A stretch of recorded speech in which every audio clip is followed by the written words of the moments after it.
প্রিয় দর্শকবৃন্দ, কেমন আছেন আপনারা? আশা করছি আপনারা অনেক ভালো আছেন। ভৌতিক মঞ্চ চ্যানেলে আপনাদের স্বাগত। আমি আপনাদের সাথে রয়েছি, আপনাদের প্রিয় ভৌতিক বন্ধু আনিকুল। আজ আপনারা শুনতে পাবেন এমন 3টি ঘটনা, যে ঘটনাগুলি আপনাদেরকে প্রচণ্ড অবাক করবে। বিশেষ দ্রষ্টব্য: আপনি ভূতে বিশ্বাস করবেন কিনা সেটা আপনার নিতান্তই ব্যক্তিগত ব্যাপার। ভৌতিক মঞ্চ চ্যানেল কখনো কোনো ব্যক্তিকে ভূতে বিশ্বাস করার জন্য চাপ প্রয়োগ করে না। তবে আরেকটি কথা মনে রাখবেন, আজকের 3টি ঘটনাস্থল, ঘটনার কেন্দ্রবিন্দু গোপন রাখা হলো, কারণ এগুলি বিভিন্ন ধরনের সরকারি এবং বেসরকারি নামি দামি প্রতিষ্ঠানের আওতায় চলে আসে। তাই এগুলির প্রতিষ্ঠানের নাম, জায়গার নাম গোপন করা হলো। তাহলে আর দেরি কিসের? চলুন না ঘটনাগুলি শুরু করা যাক। ঘটনা পাঠিয়েছেন শচীন, বাংলাদেশের ঢাকা শহরের কোনো একটি গ্রাম থেকে। হ্যালো আনিকুলদা, কেমন আছো? আশা করছি ভীষণ ভালো আছো। আমি আজ টোটাল এমন 3টি ঘটনা পাঠাবো, যে ঘটনাগুলি শুনলে আপনারা অবাক হবেন। তবে আপনাদের মনে প্রশ্ন জাগে, ভূত কি মানুষের সত্যি ক্ষতি করে, না মানুষের উপকারও করে? আজকের যে ঘটনাগুলো আমি শোনাবো, সেই ঘটনাগুলোর মাধ্যমে আপনারা দেখতে পাবেন ভূত মানুষের উপকার করছে।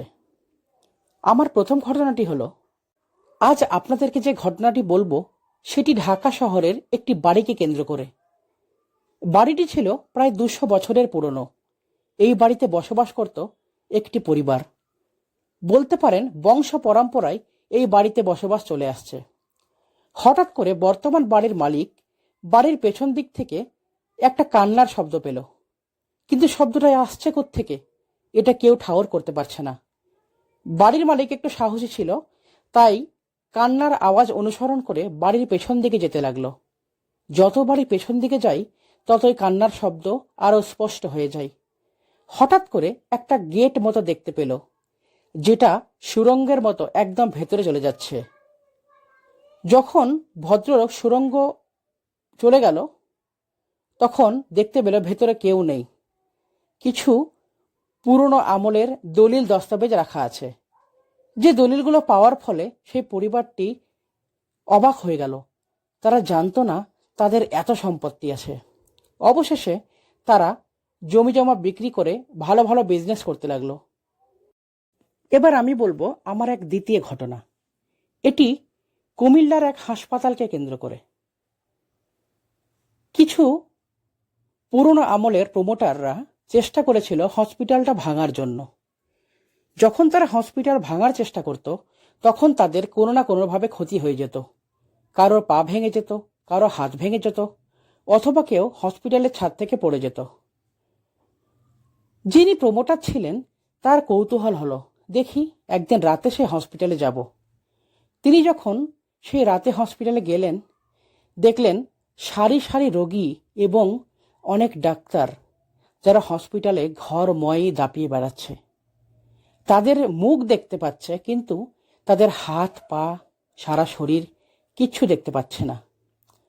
হঠাৎ করে একজন বলল, প্রমোটার, হসপিটাল ভাঙার চেষ্টাও করবেন না।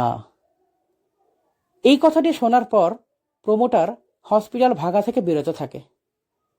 কিন্তু আনিকুলদা, আমি আজও বুঝলাম না এই মেসেজের মাধ্যমে প্রেতাত্মা প্রমোটারদের কি বোঝাতে চাইল। আপনার কাছে কি কোনো উত্তর আছে? জানাবেন। এবার শেয়ার করব আমার তৃতীয় ঘটনা। গাজীপুরে একটা বিশাল জঙ্গল ছিল। এটা খুব কম করে হলেও 100 বছর আগেকার কথা। সেই জঙ্গলে ঘুরতে গিয়েছিল অনেকজন বন্ধু, কিন্তু হঠাৎ করে কেউ কেউ হারিয়ে যায়। কিন্তু তারা দিশা খুঁজে পাচ্ছে না কিভাবে জঙ্গল থেকে বাইরে বেরিয়ে আসবে। হঠাৎ করে তারা এক ধরনের আলো দেখতে পায়।